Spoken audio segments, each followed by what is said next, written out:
नमस्कार मित्रांनो, मी आहे दासर. आता आपण या सेशन मध्ये पाहणार आहोत पीर टू पीर नेटवर्क. सर्वप्रथम पाहतोय आपण structure.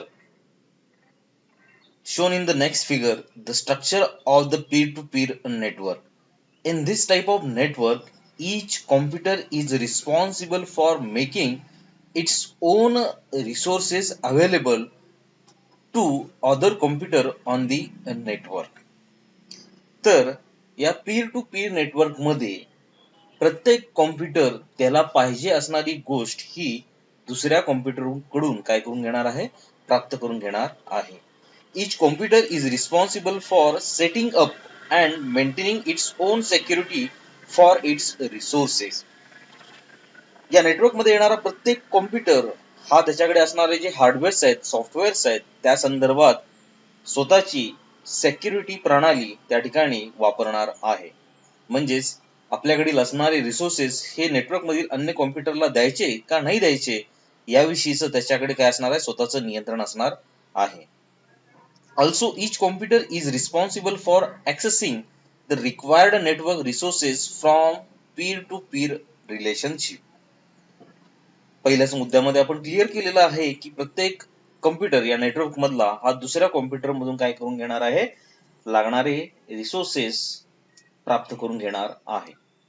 Peer-to-peer network is useful for small network containing less than 10 computer on a single LAN cable. Peer to peer हे नेटवर्क आपल्याला स्मॉल नेटवर्क ज्या ठिकाणी आपल्याला करणं शक्य आहे अशा ठिकाणी आपल्याला पीर टू पीर नेटवर्क तयार करता येणार आहे. तर या नेटवर्क मध्ये शक्यतो 10 पेक्षा कमी कॉम्प्युटर्स असायला पाहिजेत आणि हे सगळे कॉम्प्युटर्स एकाच लॅन केबलला जोडले जाणार आहेत. Each computer maintains its own accounts and their security settings. या अगोदरच्या मुद्द्यातच आपण जाणून घेतलेलं आहे की प्रत्येक कॉम्प्युटरकडे स्वतःची काय असणार आहेत, सेक्युरिटी पॉलिसीज असणार आहेत. In peer-to-peer network, every computer can function as a both client and server. म्हणजेच पीर टू पीर नेटवर्क मधील येणारं प्रत्येक मशीन हे ऍज अ क्लायंट म्हणून पण काम करणार आहे आणि ऍज अ सर्व्हर म्हणून पण काम करणार आहे. क्लायंट म्हणजे काय, तर ते मशीन दुसऱ्या मशीन कडून काय करणार आहे, सेवा प्राप्त करणार आहे, त्याला आपण क्लायंट मशीन म्हणतो. आणि सर्व्हर मशीन कोणाला म्हणतो, जे मशीन की जे दुसऱ्या काय करणार आहे, रिसोर्सेस किंवा सेवा उपलब्ध करणार आहे, अशा मशीनला आपण काय म्हणतो, सर्व्हर मशीन असं म्हणतो.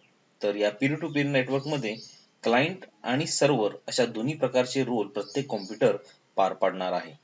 Windows 2000 comes in both server and professional version, but it's still a peer-to-peer operating system. Okay, तर विंडोज 2000 ही जी ऑपरेटिंग सिस्टीम जी आहे यामध्ये आपल्याला क्लायंट सर्व्हर आर्किटेक्चर उपलब्ध करता येतं. त्यामुळे आपल्याला ही ऑपरेटिंग सिस्टीम आपल्याला पीर टू पीर नेटवर्क स्थापन करण्यासाठी वापरता येणार आहे. Peer-to-peer network do not have a central control system. There are no server in a peer network. तर पीर टू पीर नेटवर्क मध्ये कोणतंही सेंट्रलाइज्ड सिस्टीम असणार नाही आहे. त्याचबरोबर यामध्ये स्पेशल कॉम्प्युटर जो सर्व्हर म्हणून या ठिकाणी आपल्याला सगळ्या मशीनला सेवा देणारा जो असतो, तोही देखील सर्व्हर सिस्टीम या पीर टू पीर नेटवर्क मध्ये असणार नाही आहे. या नेटवर्क मधील प्रत्येक मशीन हे क्लायंट पण असणार आहे आणि सर्व्हर पण असणार आहे, असा हा त्याच्यामधला संदर्भ आहे. Okay, in this type of network users simply share disk space and resources such as a printer and faxes. तर हे पीर टू पीर नेटवर्क जे आहे त्याच्यामध्ये येणारे प्रत्येक कॉम्प्युटर जे आहेत हे दुसऱ्या कॉम्प्युटरची डिस्क असेल ते ऍक्सेस करू शकणार आहेत. त्याचबरोबर नेटवर्क मध्ये जोडण्यात आलेला जो काही कॉमन प्रिंटर असेल, कॉमन फॅक्स मशीन जे असेल, हे काय करू शकणार आहेत, शेअर करू शकणार आहेत. Peer networks are organized into work group. Work groups have very little security. There is no central login process. Peer to peer network मध्ये आपण नंबर ऑफ कॉम्प्युटरचं ग्रुपिंग करू शकतो, त्याला आपण वर्क ग्रुप असं म्हणतो. तर त्या वर्क ग्रुपच्या अंडर येणारे प्रत्येक मशीन एकमेकाशी काय करू शकणार आहेत, बोलू शकणार आहेत. पण या वर्क ग्रुप मध्ये आपल्याला सेंट्रल लॉग इन प्रोसेस त्या ठिकाणी पाहायला मिळणार नाही आहे किंवा ती उपलब्ध त्या ठिकाणी नसते. फक्त वर्क ग्रुप मध्येच आपल्याला काय या ठिकाणी अनुभवता येणार आहे की एका ग्रुपच्या अंडर आपल्याला सर्टन कॉम्प्युटर्स त्या ठिकाणी काय करता येणार आहेत, ऑर्गनाइज करून घेता येणार आहेत. Okay. If the user has logged into one peer on the network, he can use any resources on the network that are not controlled by a specific password. तर या ठिकाणी पहा की शक्यतो नेटवर्क मध्ये आपण काय करत असतो की सिक्युरिटी पॉलिसीज वापरत असतो. तर या पीर नेटवर्क मध्ये सपोज एका मशीननं काय केलेलं आहे, स्वतःच्यासाठी सिक्युरिटी पॉलिसीज सेट केलेल्या आहेत आणि अन्य मशीननी सिक्युरिटी पॉलिसीज सेट केलेल्या नाहीये. तर या नेटवर्क मध्ये प्रत्येक मशीन एकमेकाशी काय करू शकणार आहे, बोलू शकणार आहे, आपल्याला लागणारी सेवा त्याच्याकडून प्राप्त करू शकणार आहे. तर या केसमध्ये जर सपोज एका मशीनला सिक्युरिटी पॉलिसी लावलेली आहे, तर त्या ठिकाणी दुसरं मशीन त्याच्याकडून डेटा प्राप्त करत असताना त्याच्या सिक्युरिटीच्या ज्या संदर्भातल्या ज्या काही गोष्टी आहेत त्या पूर्ण केल्यानंतरच किंवा त्याला अधिकार असल्यानंतरच तो त्याला काय करू शकणार आहे, अन्य मशीनला उपलब्ध करून देऊ शकणार आहे. ओके. तर बऱ्याचदा पीर टू पीर नेटवर्क मध्ये आपल्याला हा जो काही सिक्युरिटीचा जो विषय आहे तो स्मॉल एरियाचं जे काही पीर टू पीर नेटवर्क असणार आहे त्याच्यामध्ये शक्यतो ह्या सिक्युरिटी पॉलिसीज कमी प्रमाणात वापरल्या जातात. त्यामुळे प्रत्येक मशीन कोणत्याही मशीनमध्ये ऍक्सेस करू शकतो आणि तिथील डेटा जो असेल तो प्राप्त करू शकतो. ओके. सो इन ऍडिशन आपण या ठिकाणी फक्त लक्षात घ्यायचं आहे की आपल्याला जर एखाद्या मशीनला नेटवर्क मधील एखाद्या मशीनला जर या ठिकाणी पासवर्ड असेल तर आपल्याला तो पासवर्ड त्या ठिकाणी योग्यरित्या उपलब्ध करून द्यायला पाहिजे आणि मगच त्या आपण नेटवर्क मधील त्या पर्टिक्युलर मशीन मधून काय करू शकणार आहोत, डेटा प्राप्त करू शकणार आहोत. Access to individual resources can be controlled if the users who shared to the resources install a password to access it. तर या ठिकाणी आपण ऑलरेडी स्वतः या ठिकाणी मांडलेलं आहे की आपल्याला या नेटवर्क मधील काही पासवर्ड ज्या मशीनला सेट झालेला असेल, सिक्युरिटीज त्याच्या पॉलिसी लागल्या असतील तर त्या सिक्युरिटी पॉलिसीसाठी लागणारा जो डेटा आहे, आयडी पासवर्ड असेल तो आपण उपलब्ध करून दिल्यानंतर त्या मशीन मधून आपण काय करू शकणार आहोत, डेटा प्राप्त करू शकणार आहोत. Since there is no central security, the user will have to know individual's password for each secured shared resource which he wants to access. तर पहा याच्यामध्ये सेंट्रल सिक्युरिटी नसते, म्हणजे एक असं मशीन असणार आहे की जे सगळ्या मशीनला नियंत्रित करणार आहे, अशा पद्धतीचं सेंट्रल सिक्युरिटी पॉलिसी याच्यामध्ये कोणतीही नसते. पण यामध्ये जर समजा प्रत्येक कॉम्प्युटर जर पासवर्ड जर सेट केला असेल तर तो पासवर्ड आपल्याला माहित असायला पाहिजे, कारण की आपल्याला त्या मशीन किंवा ज्या मशीन मध्ये डेटा आपल्याला घ्यायचा आहे त्या मशीनचा आपल्याला पासवर्ड माहित असणं गरजेचं असणार आहे. एकदा का आपल्याकडे पासवर्ड मिळाला तर त्या मशीनला आपण लॉग इन करून त्या मशीनच्या आतमध्ये असणारा जो डेटा आहे तो आपण त्या ठिकाणी प्राप्त करू शकणार आहे. Peer to peer network are relatively simple. Each computer is the network can act as a client as well as server as per requirement. हेही देखील आपण ऑलरेडी जाणून घेतलेलं आहे की यामध्ये येणारं प्रत्येक मशीन हे क्लायंट म्हणून पण काम करणार आहे आणि सर्व्हर म्हणून पण काम करणार आहे. क्लायंट म्हणून केव्हा काम करणार आहे, ज्यावेळी त्याला दुसऱ्याकडून डेटा पाहिजे असेल त्यावेळी तो क्लायंट म्हणून ऍक्ट होणार आहे आणि ज्यावेळी तो स्वतःहून दुसऱ्याला डेटा देणार आहे त्यावेळी तो सर्व्हर म्हणून त्या ठिकाणी ऍक्ट होणार आहे. This eliminates the need of expensive server. तर पहा याच्यामध्ये आपल्याला ऍडिशनल सर्व्हरची आवश्यकता भासणार नाही आणि ऍडिशनल सर्व्हरची आवश्यकता न भासल्यामुळे आपल्याला या ठिकाणी खर्चाची जी बाजू आहे आपल्याला द्यावी लागणार आहे, खर्च करावा लागणार आहे सर्व्हरसाठी, तो आपल्याला या ठिकाणी टाळता येणार आहे. No additional software is necessary in order to setup the peer to peer network. तर यामध्ये आणखी जमेची बाजू म्हणजे आपल्याला या ठिकाणी खर्च देखील आपला आणखी कमी होऊ शकतो, कारण की आपल्याला हे पीर टू पीर नेटवर्क तयार करण्यासाठी आपल्याला कोणत्याही प्रकारचं या ठिकाणी काय करावं लागणार नाही, हे ऍडिशनली सॉफ्टवेअर मॅनेजमेंट साठी वापरावं लागणार नाहीये. ओके.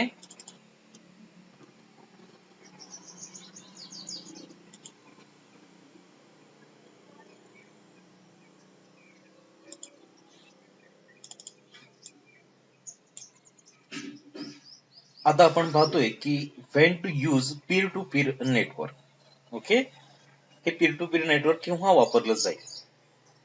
पहिला मुद्दा पाहतोय आपण, if network security is not an important issue.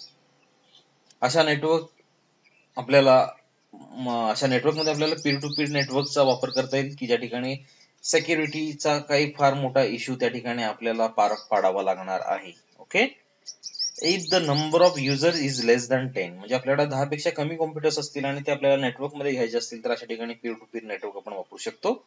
If all the users are situated in same area.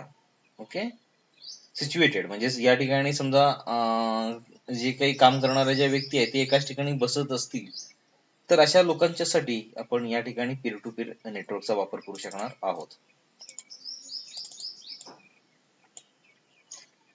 If the possibility of future expansion is less, म्हणजे भविष्यात आपल्याला आता हे नेटवर्क पुढे जाऊन काही वाढवण्याची आवश्यकताच भासणार नाही आहे, अशी ज्यावेळी आपल्याला ठाम आपल्याकडे मत असेल त्यावेळी आपण हे छोटस नेटवर्क जे आहे ते आपण एकदाच निर्माण करू शकतो आणि त्यासाठी लागणारा जो खर्च आहे तो आपण पूर्ण करू शकतो. म्हणजे आपल्याला पुढे जाऊन भविष्यामध्ये आणखी त्याच्यामध्ये बदल करून काहीतरी नवीन वाढवणूक करण्याची आवश्यकता नसेल तर अशा केसमध्ये आपल्याला हे नेटवर्क आपल्याला वापरता येणार आहे. पुढील मुद्दा पाहतोय आपण, features of peer to peer network. It is useful for small network with less than 10 computer. ज्या ठिकाणी 10 पेक्षा कमी कॉम्प्युटर्स आपल्याला नेटवर्क मध्ये घ्यायचे असतील अशा ठिकाणी पीर टू पीर नेटवर्क आपल्याला वापरणं शक्य आहे. Every computer can work as a client and server. ज्या ठिकाणी आपल्याला प्रत्येक मशीन क्लायंट म्हणून आणि सर्व्हर म्हणून पणच काम करायला पाहिजे अशी ज्यावेळी गरज आपल्या नेटवर्क मध्ये असेल त्यावेळी हे पीर टू पीर नेटवर्क त्या ठिकाणी आपल्याला सहकार्य करणार आहे. There is a no central control system. Central control सिस्टीमची आपल्याला गरज नाही भासत अशा नेटवर्कसाठी हे पीर टू पीर नेटवर्क आपल्याला एक फीचर म्हणून आपल्याला त्या ठिकाणी त्याच्याकडे पाहता येणार आहे. Operating system used in used is Windows 2000 and it's subsequent versions. म्हणजे हे नेटवर्क जर आपल्याला इन्स्टॉल करायचं असेल तर आपल्याकडे ऑपरेटिंग सिस्टीम कोणती वापरायला पाहिजे, विंडोज 2000 आणि त्याचे जे काही सबसिक्वेंट जे काही येणारे व्हर्जन्स असतील ते आपण त्या ठिकाणी वापरू शकणार आहोत. No additional software is required to setup the peer to peer network. And next आहे, it does not offer high network security. त्याचबरोबर आपल्याला सेक्युरिटीचा देखील या ठिकाणी मोठा इश्यू आपल्याला विचारात घ्यावा लागत नाही. हे देखील हे फीचर आपल्याला या ठिकाणी म्हणून पाहता येणार आहे. यानंतर आपण पाहतोय advantages of peer to peer network. पहिला ऍडव्हान्टेज आहे, no extra investment in a server hardware और सॉफ्टवेअर इज रिक्वायर्ड. आपण जाणलेलंच आहे त्या ठिकाणी आपल्याला ऍडिशनल सर्व्हरची आवश्यकता भासत नाही आहे. त्यामुळे आपल्याला हार्डवेअर सर्व्हरसाठी लागणार मोठ्या प्रमाणातलं हार्डवेअर आणि मॅनेजमेंट करणारे सॉफ्टवेअर देखील आपल्याला परचेस करण्याची आवश्यकता भासणार नाही आहे. यूज लेस एक्सपेन्सिव्ह कॉम्प्युटर हार्डवेअर. तर आपल्याला कमी हार्डवेअर कॉन्फिगरेशन असलेले कॉम्प्युटर्स वापर करून आपल्याला हे पीर टू पीर नेटवर्क निर्माण करता येणार आहे. Easy to administer. तर याच्यामध्ये प्रत्येक कॉम्प्युटर हे स्वतःचं ऍडमिनिस्ट्रेशन पूर्ण करत असल्यामुळे आपल्याला सेंट्रल सिस्टीम काय निर्माण करावी लागणार नाही. त्या ठिकाणचं मॅनेजमेंट आपल्याला स्थापित करावं लागणार नाही आहे. त्यामुळे प्रत्येक मशीन हा स्वतःहून स्वतःची काळजी घेत असल्यामुळे याच्यामधलं ऍडमिनिस्ट्रेशनचा जो भाग आहे तो बऱ्यापैकी वजाच होऊन जातो. नो NOS, म्हणजेच या ठिकाणी आपल्याला हे नेटवर्क जे आहे ते निर्माण करण्यासाठी NOS म्हणजेच नेटवर्क ऑपरेटिंग सिस्टीम, नेटवर्कला हँडल करणारे ऑपरेटिंग सिस्टीमची आपल्याला या ठिकाणी गरज भासत नाही. ओके, पाचवा आहे advantage, more built in redundancy. If you have a small network with a 10 to 20 workstation and each one with some important data on it and one fails, you still have most of your shared resources available. So more built in redundancy मध्ये या ठिकाणी मांडण्यात आलेलं आहे की suppose आपल्या network मध्ये एखादं मशीन जर फेल झालं तर पूर्ण आपलं नेटवर्क काय फेल होणार नाही आहे. ओके, त्यामुळं अशा ठिकाणी आपल्याला हे नेटवर्क जे आहे ते कार्यान्वित असलेलं आपल्याला त्या ठिकाणी पाहायला मिळणार आहेच. नेक्स्ट आपण यानंतर पाहतोय disadvantages of peer to peer network. पहिला आहे, individual performance is affected. If some workstation have frequently used resources on them, then the use of these resources by other computer might adversely affect the person using this particular workstation. Suppose चार पैकी एक नंबरचं जे computer आहे ते सारखं सारखं वापरलं जात आहे. ओके, आणि जर अन्य मशीनला एक नंबरच्या कॉम्प्युटर मला जर डेटा प्राप्त करायचा असेल तर अशा केसमध्ये काय होणार आहे, ते एक नंबरचं मशीन बिझी पाहायला मिळणार आहे. त्यामुळे ज्या मशीननं म्हणजे अन्य मशीननं जी मागणी केलेली आहे त्या एक नंबर मशीन मधून डेटा प्राप्त करण्याची, ती त्या ठिकाणी त्याला पूर्ण होणार नाहीये. म्हणजे एखादं मशीन जर बिझी राहिलं आणि त्या मशीनची आवश्यकता जर दुसऱ्या मशीनला जर भासत असेल तर या ठिकाणी परफॉर्मन्स निश्चित काय होणार आहे, त्याच्यावरती अफेक्शन होणार आहे. नेक्स्ट आहे लेस सिक्युरिटी. तर आपण जाणतोच की या ठिकाणी आपल्याला सेंट्रल सिक्युरिटीची काय आपल्याला आवश्यकता भासत नाही. जस्ट आपल्याला एका अन्य मशीनचा आपल्याला पासवर्ड मिळाल्यानंतर आपण त्याच्यामध्ये काय करू शकतो, लॉग इन करू शकतो. आणि हेच आपल्याला कदाचित काही वेळा धोकादायक ठरू शकतं, कारण की त्या मशीनचा पासवर्ड आपल्याकडे असेल तर आपण त्या मशीनमध्ये जो असणारा डेटा आहे तो आपण डिस्टर्ब करू शकतो, डिलीट करू शकतो, मॉडिफाय करू शकतो. त्यामुळे तिथे असणाऱ्या डेटावरती थोडंसं काय होणार आहे, लॉस भविष्यात निर्माण होण्याची शक्यता निर्माण होणार आहे. म्हणजेच लेस सिक्युरिटीमुळे हा आपल्याला प्रॉब्लेम कदाचित उद्भवू शकणार आहे. Backup is difficult. तर या ठिकाणी सेंट्रलाइज्ड सर्व्हर नसतो, त्यामुळे प्रत्येक मशीननं काय काम केलेलं आहे आणि मग त्याचं आपल्याला भविष्यामध्ये फेल्युअर येणार आहे येईल या हिशोबाने आपण काय करत असतो, बॅकअप निर्माण करत असतो. पण या ठिकाणी सेंट्रलाइज्ड सिस्टीम नसल्यामुळे तो सेंट्रलला डेटा बॅकअप काय होणार नाहीये. किंबहुना आपल्याला जर बॅकअप घ्यायचा झाला तर प्रत्येक मशीनचा आपल्याला बॅकअप क्रिएट करत बसायला पाहिजे, तो अपडेट करत बसायला पाहिजे. तर या ठिकाणी आपल्याला बॅकअप ही जी प्रोसेस असणार ती पीर टू पीर नेटवर्क मध्ये थोडीशी डिफिकल्ट आपल्याला पाहायला मिळणार आहे, सेंट्रलाइज्ड ऍडमिनिस्ट्रेशन नसल्यामुळे. नेक्स्ट आहे hard to maintain version control. In peer-to-peer network, files are stored on number of different workstations, so it is difficult to manage different document versions or file. प्रत्येक मशीनकडे असणारं जे काही सॉफ्टवेअर्स आहेत कदाचित ते जर सेम असतील तर आपल्याला फाईल हँडल करण्यासाठी कोणत्या प्रॉब्लेम येणार नाहीये. पण जर एखाद्या मशीनवरती जर वेगळ्या पद्धतीचं सॉफ्टवेअर असेल आणि त्याच्यामध्ये जर त्या डेटा त्या सॉफ्टवेअरच्या साहाय्याने निर्माण केला असेल तर तो डेटा अन्य मशीनवरती ऍक्सेस होईल, पण तो विजिबल होणार नाहीये. कारण की त्या ऍक्सेस केलेल्या मशीन वरती जे असणारं सॉफ्टवेअर आहे तेच आपल्या मशीनवरती सॉफ्टवेअर असणं गरजेचं भासणार आहे. म्हणजेच या ठिकाणी व्हर्जन कंट्रोल थोडा डिफिकल्ट राहणार आहे. ओके, नेक्स्ट आहे as there is a no centralized management, it makes a large peer network hard to manage and final data easily. हे आपण जाणलेलंच आहे, सेंट्रलाइज्ड ऍडमिनिस्ट्रेशन नसल्यामुळे मॅनेजमेंट मध्ये थोडंसं तफावत आपल्याला किंवा त्रास त्या ठिकाणी निर्माण होणार आहे. 6, user are supposed to manage their own computers. प्रत्येक कॉम्प्युटरला स्वतःची काय करायला पाहिजे, काळजी घ्यायला पाहिजे. त्यामुळे त्या कॉम्प्युटरचा जो युजर आहे त्यानंच त्या मशीनची काय करायला पाहिजे, दखल घ्यायला पाहिजे. नेक्स्ट आहे it is not possible to save important data in a centralized manner. So आपण पुन्हा त्याच मुद्द्याला फोकस करत आहोत या ठिकाणी. त्यामुळे हा मुद्दा जरी तुम्ही वजा केला तरी देखील चालेल, पण आपण as a part of this content of the slide आपण या ठिकाणी त्याला टच करतोय की या ठिकाणी सेंट्रलाइज्ड ऍडमिनिस्ट्रेशन नसल्यामुळे प्रत्येक डेटा आपल्याला सेव्ह करणं पॉसिबल होणार नाही. हा जो भाग आहे तो बॅकअपच्या अंडरच येणार आहे. नेक्स्ट आहे पहा, additional load on computer because of resource sharing and absence of server.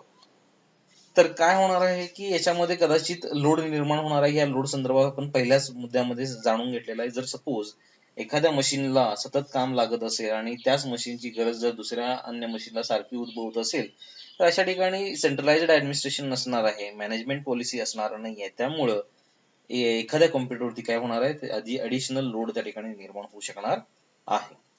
तर मित्रांनो, या पद्धतीत आपण किंवा या स्लाइडच्या माध्यमातून आपण पीर टू पीर नेटवर्क या ठिकाणी पूर्ण केलेलं आहे.